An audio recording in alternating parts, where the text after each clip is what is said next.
ፎከሳችን ስትራቴጂ ምርቶች ላይ ነው። ጀስት ዝም ብሎ ጨቃጨቅ ሳይሆን ለምሳሌ ሶላር 5 የሶላር ኩባንያ መጣን ብያለሁ።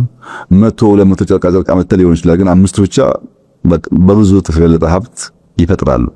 መርጠህ ስትሄድበት ኤሌክትሮኒክስ ጋር በሚያያዝ የኢቪ ካርን ጨምሮ ኤሮስፔስ ላይ ቅድም ያነሳውልህ ፋርማሲውቲካል ላይ ኬሚካል እና አግሮ ፕሮሰሲንግ ላይ የምንልባቸው ሴሌክቲቭ ኤሪያስ በእጅጉ ያዋጣሉ። አሁን በዛስ ችግር የለም ወይ? አለ። አንድ አሳዛኝ ምሳሌ ላንሳለህ።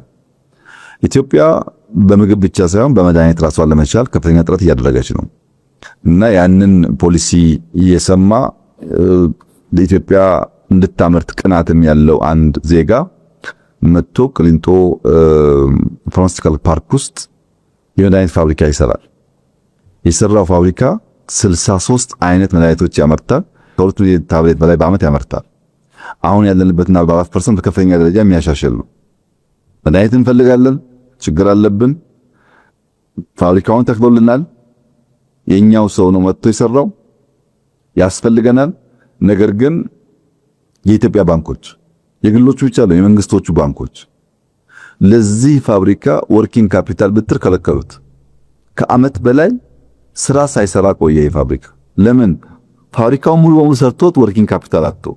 ባንኮች ለማን ነው የሚያበድሩት? ለመኪና ለቱሪዝም ብለው የመንግስት ባንኮች በጣም ዘመናዊ ለሚባሉ መኪናዎች ከቪኤት በላይ ለሚታዩ መኪናዎች 100% ብድር ያበድራሉ።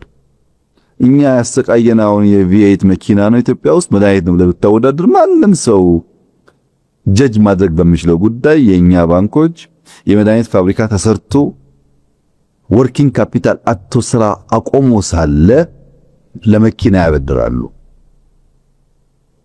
ሪሶርስ በተገባው መንገድ አሎኬት ያለማድረጉ ችግር መልኩን ይቀይር እንጂ አሁንም ያለ በሽታ ነው።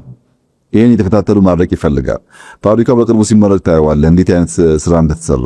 ጥቂት ገንዘብ እንኳን ብድር ብትሰጠውስ 10 መኪና ከመግዛት ያንም ገንዘብ ወርኪንግ ካፒታል ይሁን ቢባል ለኛው እኮ መድኃኒቱ የሚውለው ስንት ዜጋ መዳን እንደሚችል አስብ። በዛ መድኃኒት በዚህ መንገድ ስትራቴጂክ ምርቶች ላይ ማተኮርና ማገዝን በደንብ ስንሰራ ባለሀብቶች የሀገር ውስጥ ባለሀብት ተሳትፎ ሲያድግ እነሱ ደግሞ ሲታገዙ ምርቱ ብቻ አይደለም ያኔ ውጤታማ እየሆን ሄዳለን።